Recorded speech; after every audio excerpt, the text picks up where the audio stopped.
Alrighty, so we've got our PRF forms coming due here soon. So I figured I would do a quick walkthrough on how we would like these filled out. You can come back and reference this video whenever you need. It'll stay up for the entire year. And if you have any questions, please don't hesitate to reach out to the extension office.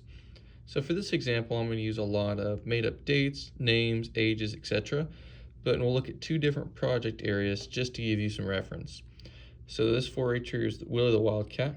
He's part of the K-State 4-H Club. So he's been in 4-H for I put 2024 here, not 3. This should be the current year. Age as of January 1 is 10 years old. Then we have 3 years in the project, 3 years in the 4-H program. So that means he would start when he was 7 years old. And then you have your common approvals and signatures. So your 4-H member, Willie the Wildcat, Mama Wildcat, which is to be the parent, and then leader Wildcat is the club leader, and the corresponding dates. As we move down the sheet, the first section is entitled Project Goals. So these are going to be goals that you're going to want to achieve throughout the year with this project. This is usually helpful if you start these early in the year or have these recorded. Otherwise, you can just look back and see what you were wanting to do for this 4-H year. So in this example, we're going to look at a livestock project and then our visual arts or static project. So if we were going to use our livestock example, we're going to look at goats.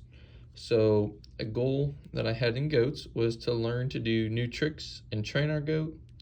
I wanted to do that by July, which is when the 4-H fair occurs. And the person who's going to help me with that is going to be the goat project leader. I also want to learn how to do better feed management with the goats by the fair. Steve over at the co-op is going to help me with that. And then lastly, I want to win a class at the fair in July as well, and then I can have whoever's going to assist me with working with my animals. The fair is not necessarily your overall goal. This just fits well for the livestock one. It could also be KJLS or Grand Drive at the state fair as well. If we were going to now look at a static project here in red, we will look at visual arts. So for visual arts, I wanted to learn how to do paper mache this year by June, which is when an art show was going to happen, and I wanted my art teacher to help me. Or I want to learn how to do wheat weaving by the art show, but neighbor Sandy across the road is going to help me with that. So it doesn't have to be directly just 4-H people. It can be whoever truly is going to help you.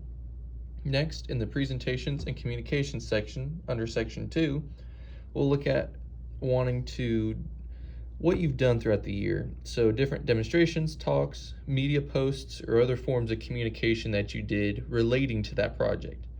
So with our livestock example, on February the 18th, I did a talk on how to train goats. I did that at the 4-H Club Days, and I received my blue ribbon. Likewise, with my visual arts, at the second day of Club Days, I did a wheat weaving demonstration. And then if you get it on the correct line, unlike myself, that was the 4-H Club Day, I got a blue as well on that project. And then you have some additional space for those as well. The next section in section 3 is learning experiences. With our livestock project, we're going to talk about what we did to enhance our learning.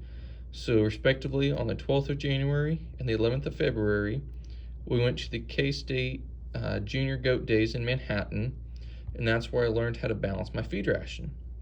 And this column over here is going to talk about where those things took place, whether it was local, state, national, etc. So there's a little key up in the description part that'll tell you what abbreviations they would like for local, state, and etc. On the 11th, I had a goat project meeting, and there I learned new tricks to get my goat to lead. So that would be at the county level. Then for my visual arts example, on the 2nd of March, we had a visual arts meeting, and there I learned how to design my wheat weaving project at the county level. Additionally, on March the 2nd, prior to that meeting, we took a trip to an art museum, and then I learned about different types of art, and that would be at the county level as well. Moving on to section 4, this is talking about project exhibits and showcase opportunities. So any place 4-H or non-4-H that you were able to display your projects.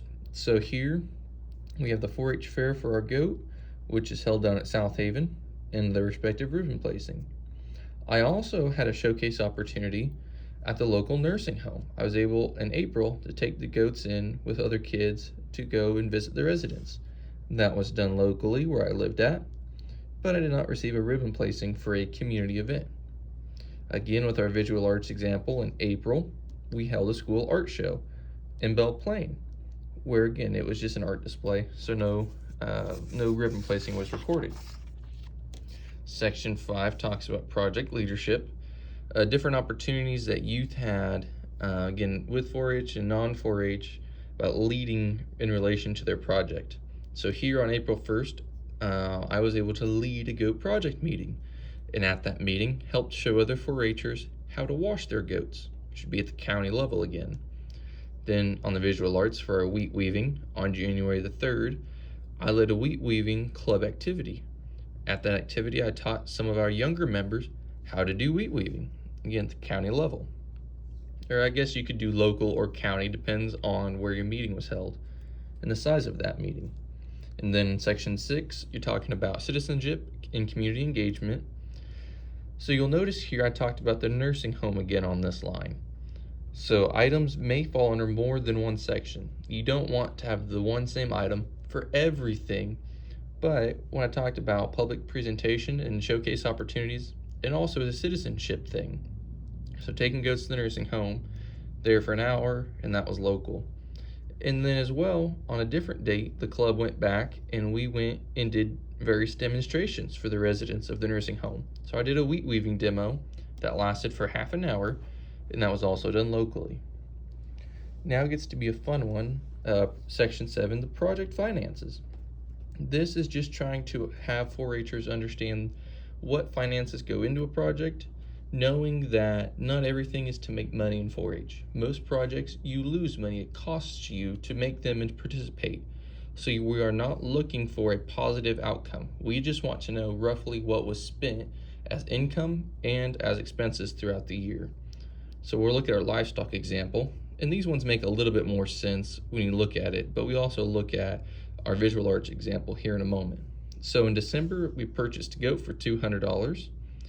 And then from December to July, when we had them at the fair and we sold them, was $200 in feed. Also in June, we bought treats for our goats. And then lastly, we sold the goat at auction. We'll go down here to our calculator. We had $500 in expenses, $500 in income, $475 in expenses. So in total, we made $25, sorry. And then for our wheat weaving example, we bought ribbon to be able to tie off our projects, which cost us $10, let's say at a store like Hobby Lobby. And then in August, we sold to our other neighbor, Dave, who really liked our wheat weaving, for $15. So there we made a total of $5. So again, this one happened to be that I sold the project. Many of them you won't sell, they'll be kept in the family, so we're not worried about having a positive outcome right there.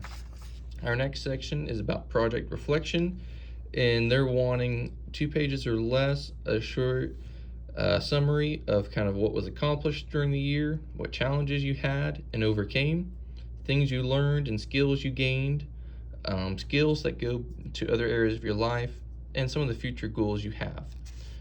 A lot of this stuff can be either typed up or handwritten. Again, there's instructions here, and if you have questions, please don't hesitate to reach out. And lastly, a lot of parents will take photos throughout the year, and they want to see those of you working on your projects, whether it's you're working and training your livestock here, or whether you're sitting at the kitchen table or watching a movie, doing your wheat weaving, you're at the nursing home as was previously discussed. So we'd like to see any photos that you have as well. And that's just more continued pages for that. So that should be a total overview of the PRF forms. Again, please reference this video, share it with others if they have questions or comments and concerns. Also, don't hesitate to reach out to the Extension Office and we can help you anytime. We're able to come out to you potentially, or have you email questions or stop by and we can chat in person.